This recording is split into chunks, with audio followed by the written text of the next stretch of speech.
초등부 교사로 섬기고 있는 이정찬 청년입니다. 이 귀한 간증의 자리에 인도해 주신 하나님께 감사드립니다. 오늘 제가 나눠드릴 간증은 저의 삶 속에서 저를 굳세게 해주신 하나님의 일하심을 말씀드리려고 합니다. 저는 모태신앙으로 태어나 지금까지 한 주도 빼먹지 않고 주일마다 교회 예배를 드리러 나오는 아이였습니다. 누가 봐도 저 친구는 신실하게 신앙생활 하는구나 라고 할 법한 모습이었습니다. 하지만 저는 신앙의 성장이 되지 않은 채 교회를 나오고 있었습니다. 그저 우리 가족이 다 다니니까 나도 다니는 거지 라는 게 큰 이유였습니다. 이 상태는 초등학교 3학년까지 이어졌습니다. 그리고 초등학교 4학년으로 올라온 신학기에 전도사로 사역하셨던 어머니가 소천하셨습니다. 그렇게 전 어린 나이에 가족을 잃고 크게 흔들리며 세상과 구별되어 살지 못하고 방황하다 일찍 절이 들어가고 있었습니다. 그해 여름 교회 수련회가 있었습니다. 찬양을 하고 다 같이 통성 기도를 하는데 살면서 처음으로 눈물을 흘리며 열심을 다해 기도하였습니다. 그리고 기도를 하는 중 하나님의 음성이 들려왔습니다. 그저 제 이름 정찬아 라고 불러주셨습니다. 이 음성은 저에게 하나님께서 살아계시다는 것을 깨달은 첫 경험이었습니다. 그 이후로 믿음의 씨앗이 심겨져 살 수 있었습니다. 설교를 들을 때 하나님의 은혜를 기억하게 하셨고 찬양할 때 기쁨이 넘침을 경험하게 해주셨습니다. 또한 어머니처럼 꼭 사역을 하며 살아야겠다라는 다짐을 하였습니다.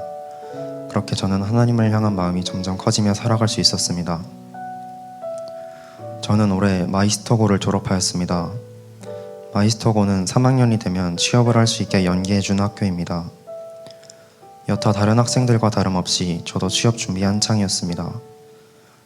감사하게도 저는 학교에서 가장 먼저 취업에 성공한 학생이 되었습니다. 그런데 저는 아이러니하게도 취업 성공을 하자마자 너무도 힘들었습니다. 취업 준비를 하며 쌓여왔던 스트레스들이 그제서야 터졌던 것입니다. 그때 마침 전에 다니던 교회에서 찬양 콘서트를 하게 되었는데 제가 리더를 맡게 되었습니다. 많은 일정들을 준비하면서 기도하고 묵상할 때 하나님께서 제게 주신 마음이 있었습니다. 범사에 감사하라 라는 마음이었습니다. 기쁜 일이 있는데 왜 그 마음을 가지고 준비하지 않는 거니? 라고 말씀하신 것 같았습니다. 그제서야 취업에 성공한 것에 감사할 수 있었고 세상이 아름답게 보이며 사소한 것들에 감사할 줄 아는 학생이 되었습니다. 그때부터 감사일기를 쓰기 시작하였고 매일매일 하루에 한 가지 이상 감사하며 살아가고 있습니다.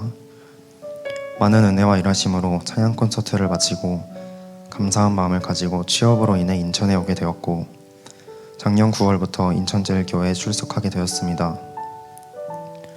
낯가리는 성격으로 처음엔 적응이 힘들었지만 많은 관심 덕분에 점점 자리를 잡아가고 적응하고 있었습니다. 그렇게 청년이 되고 어느덧 2개월이 지나 청년부 수련회 날이 되었습니다. 선발대로 수련회를 시작하여 몸이 지칠 대로 지쳐 있었습니다. 그렇지만 기도할 때 성령의 기름 부으심을 느꼈고 성령님이 함께 하신다는 것을 경험하였습니다. 그렇게 저는 수련회 이후에도 성령 충만이 계속될 줄 알았습니다. 수련회가 끝난 당일 저는 근무를 하러 가야 했습니다. 그런데 그 근무 중 제가 지금까지 일하면서 처음으로 큰 사고를 치었습니다. 가족한테도 크게 혼난 것이 한 손에 꼽을 정도였던 저는 생판 모르는 남에게 이렇게 크게 혼나는 것이 처음이었습니다. 혼난 것을 기점으로 동시에 지금까지 쌓여있던 감정들이 밀려왔습니다. 고등학교 1학년 때부터 곧 기숙학교를 다니며 약 4년 동안 지금까지 혼자 살아왔습니다. 타지에 와서 아는 사람 하나 없어 외로웠던 감정들, 어머니 없이 자라며 많은 정과 사랑을 받지 못했다고 생각한 것, 지금 당장 내가 슬프고 힘든 것을 알아줄 사람 한 명 없다는 것, 너무도 부정적인 감정들이 휘몰아쳤습니다. 마음을 추스르러 가는 길에 눈물이 터져 나왔습니다.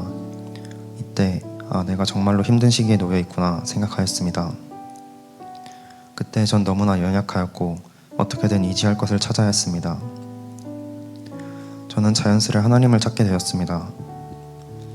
노트에 힘이 되는 성경 구절들을 생각나는 대로 적으며 버티고 있었습니다. 그러다 문득 전날 신동희 간사님께서 수련회 때 해주셨던 말씀이 생각났습니다. 힘들 때 찬양의 가사를 묵상해보라는 것이었습니다. 마침 그 말이 생각나서 실천해보았습니다. 그러자 정말 어느 때보다 은혜가 있었고 위로가 되어 자연스럽게 기도를 하게 되었습니다.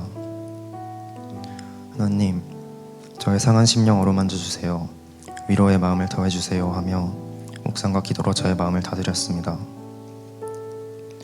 퇴근을 하고 바로 주일 예배를 드리러 갔습니다. 일부 예배에 찬양을 부르는데 첫 곡이 주님과 같이라는 찬양이었습니다. 주님과 같이 내 마음 만지는 분은 없네. 오랜 세월 찾아다 날았네. 내겐 주밖에 없네.